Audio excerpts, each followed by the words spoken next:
হালের অন্যতম সেরা ফুটবলারদের একজন তিনি। ব্যক্তিগত অর্জন অতটা সমৃদ্ধ কিংবা ব্যালন ডিওরের মতো পুরস্কার তার ঝুলিতে না থাকলেও শৈল্পিক ফুটবল দিয়ে জয় করে নিয়েছেন গোটা একটা জেনারেশন, যার খেলা দেখার জন্য শত শত রাত নির্ঘুম কাটিয়ে দিতে রাজি ভক্তরা। দিনের পর দিন মাঠের বাহিরে থাকলেও দর্শকদের অপেক্ষা কখনো ফুরোয় না। নেইমার জুনিয়র এমন একটি নাম যিনি মেসি রোনালদোর যুগেও নিজেকে নিয়ে গেছেন এক অনন্য উচ্চতায়। তবে ক্যারিয়ারে কিছু সিদ্ধান্ত আর ইনজুরি প্রবণতার দরুন তার খেলোয়াড়ি জীবনটা এখন অনেকটাই ছন্নছাড়া। পেশাগত জীবনে দুহাত ভরে পয়সা কামিয়েছেন তিনি। বিশ্বের অন্যতম ধনী ফুটবলারদের তালিকায় অনায়াসেই দেখা মেলে নেইমারের নাম। বার্সেলোনা থেকে পিএসজি, সেখান থেকে সৌদি ক্লাব আল হিলাল, মোটা অঙ্কের অর্থের বিনিময়ে গায়ে তুলেছেন সেসব দলের জার্সি। সেই হিসেবে নেইমার কতটা ধনী হতে পারেন সেটা সহজেই আন্দাজ করা যায়। তবে সম্প্রতি তার এক পদক্ষেপ সবাইকে চমকে দিয়েছে। বিশ্বের ধনাঢ্য ব্যক্তিবর্গরা বাড়ি কেনেন দুবাইয়ে। বর্তমান সময়ে পৃথিবীর সবচেয়ে আকর্ষণীয় স্থানে পরিণত হয়েছে এই শহরটি। তাই কেবলমাত্র অঢেল টাকা পয়সার মালিক এমন ব্যক্তিরাই দুবাইয়ে নিজস্ব প্রপার্টি গড়ার চিন্তা করেন। নেইমারের চমকটাও ঠিক এমনই। দুবাইয়ে বিলাসবহুল বাড়ি কেনার তালিকায় যুক্ত হলেন ব্রাজিলের তারকা ফুটবলার নেইমার জুনিয়র। আরব আমিরাত ভিত্তিক সংবাদ মাধ্যম দ্য ন্যাশনালের এক প্রতিবেদনে বলা হয়েছে, সম্প্রতি দুবাইয়ে বুগাতি রেসিডেন্সে 5,45,00,000 এক পেইন্ট হাউস অর্থাৎ ভবনের ওপরের কক্ষ বা ফ্ল্যাট কিনেছেন নেইমার। প্রতি ডলারের বিনিময় মূল্য 120 টাকা হিসেবে বাংলাদেশি মুদ্রায় এই পেইন্ট হাউসের জন্য নেইমার খরচ করেছেন 654 কোটি টাকা।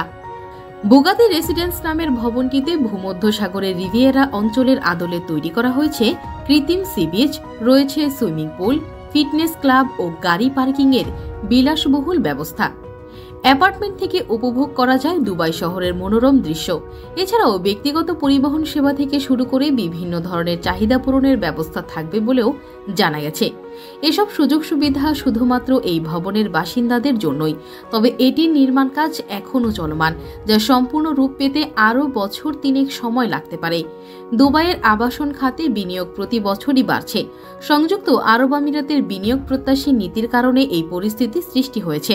দেশটি আবাসন খাতে বিনিয়োগের জন্য অনেকটা দরজা খুলে রেখেছে। দুবাই শহরে বিনিয়োগ করার সক্ষমতা থাকলেই বাড়ি কেনা যায়, টাকা থাকলেই হলো। এর বাইরে আর কিছু খোঁজে না আরব আমিরাতের কর্তৃপক্ষ। সে কারণে দুবাই এখন সাধারণ বহুজাতিক নয়, বরং তা বিদেশিদের শহর হয়ে গেছে।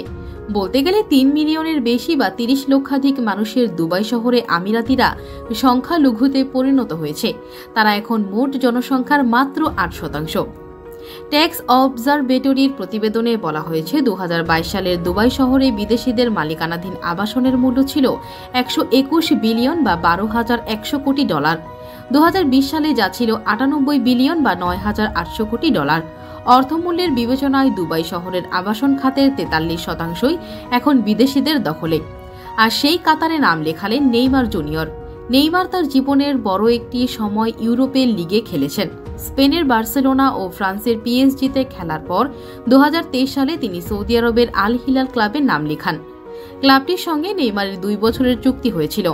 এমন সময়ে দুবাইয়ে এই পেইন্ট হাউস কেনার খবর এলো, যখন শোনা যাচ্ছে নেইমার তার শৈশবের ক্লাব সান্তোসে ফিরে যাচ্ছেন। আর সেখান থেকেই নাকি 2026 বিশ্বকাপের প্রস্তুতি চালিয়ে যাবেন। যদিও নেইমারের এজেন্ট এটাকে গুজব বলে উড়িয়ে দিয়েছেন।